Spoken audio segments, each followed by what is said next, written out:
What is up, faithful? Want to get to that week 1 preseason game. Curtis O'Rourke did freaking awesome. 2 to 3 step drop back, ball was out. He was going through his reads, hitting receivers at the end of their route, which is what you want to do. Wasn't overthrowing the receivers, wasn't forcing them to jump. Wasn't freaking, taking too long on those throws. You don't want to take your time back there.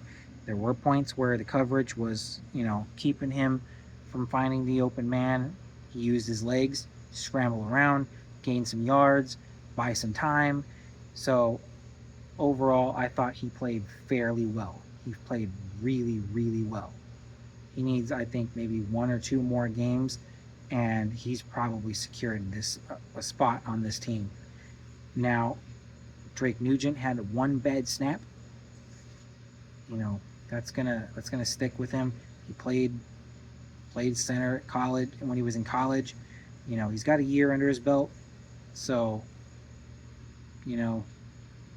bad snap. This is his 2nd season. You want to see a little more from him. A bad snap is not what you want to see from him. But at the end of the day, it also comes down to who has he been practicing with.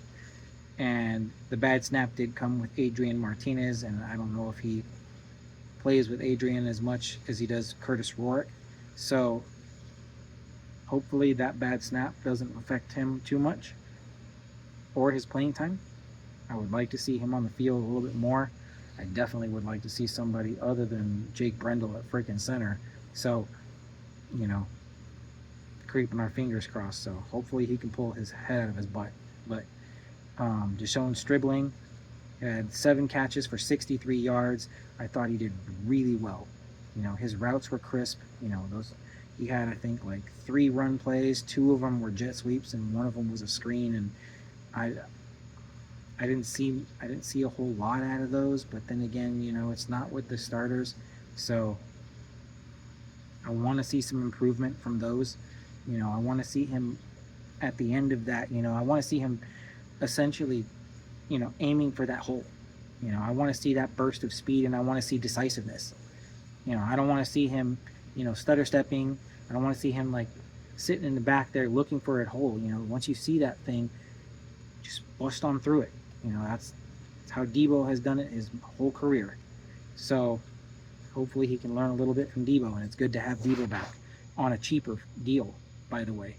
A heavily incentivized deal. I'll take that all day, any day. And, Jordan Watkins also did really well. I thought he showed up. And Adrian Martinez, I don't know if he's going to make this team. To be honest with you, his performance yesterday, for me, that was a deal breaker, because many of those things that he was doing, they're not things that you're doing because you're having a bad game. Those are things that are habits. Those are bad habits. Wasn't going through his reads, eyeballing the same receiver for quite a bit of time, and his accuracy was not great with the receivers. It wasn't on time, definitely, with those passes. He was either throwing them too high and forcing the receivers to go up for them, and by that point you're putting the receiver in danger. He's going to get hit, or he's throwing him behind him. That's not good. And I mean, yeah, he had some scrambles for trying to make up some yards, but that's like you cleaning up a mess you already made. You don't get credit for cleaning up your own mess.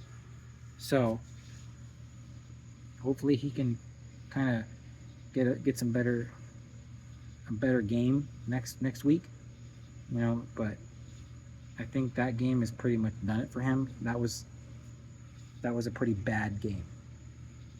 I thought the defensive game plan, I thought was really well, even though they don't really plan for the preseason.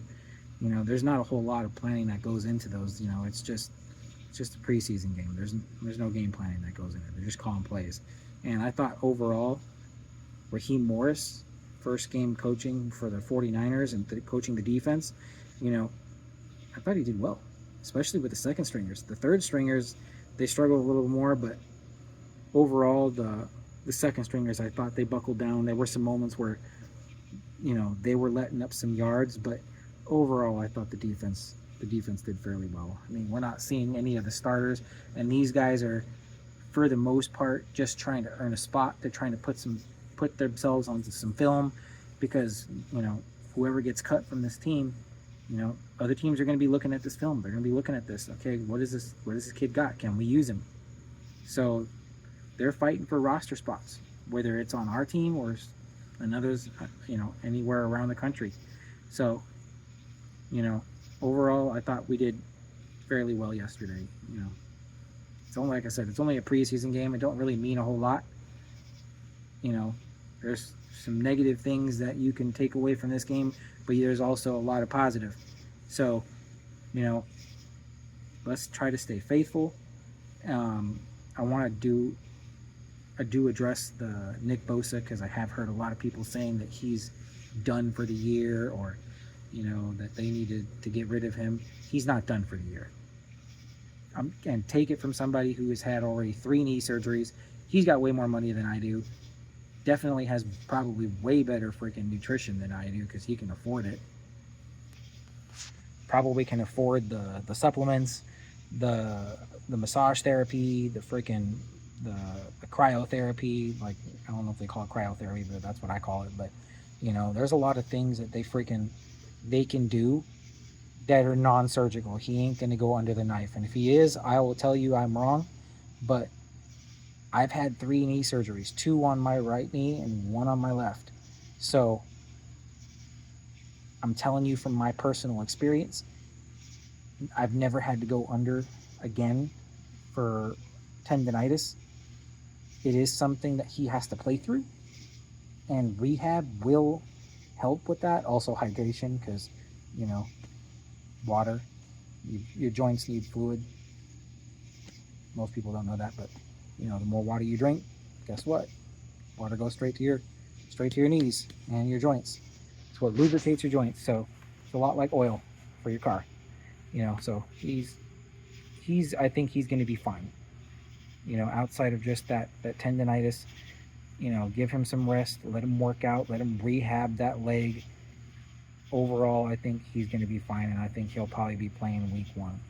There's no reason to sit there and worry, because I'm not going to sit here and put him out on a freaking preseason game and risk him getting hurt. Like, you got a lot of money invested in him, and he's already secured his freaking spot on this team. You don't need him playing. And maybe the rest of the starters, you might see them for a quarter or a drive. But again, George Kittle, Juice, freaking Mike Evans, Trent Williams, Fred Warner, they've all earned their spots. Dre Greenlaw, forgetting him, they've earned their spots. You're not going to see them play. And if you do, it's 1 series, maybe 2, if that. They're not going to risk their starters getting hurt. The preseason is for these guys who are trying to earn a spot. It's not meant just for fans to come out and see the starters. We can wait till week 1 in September for that. So,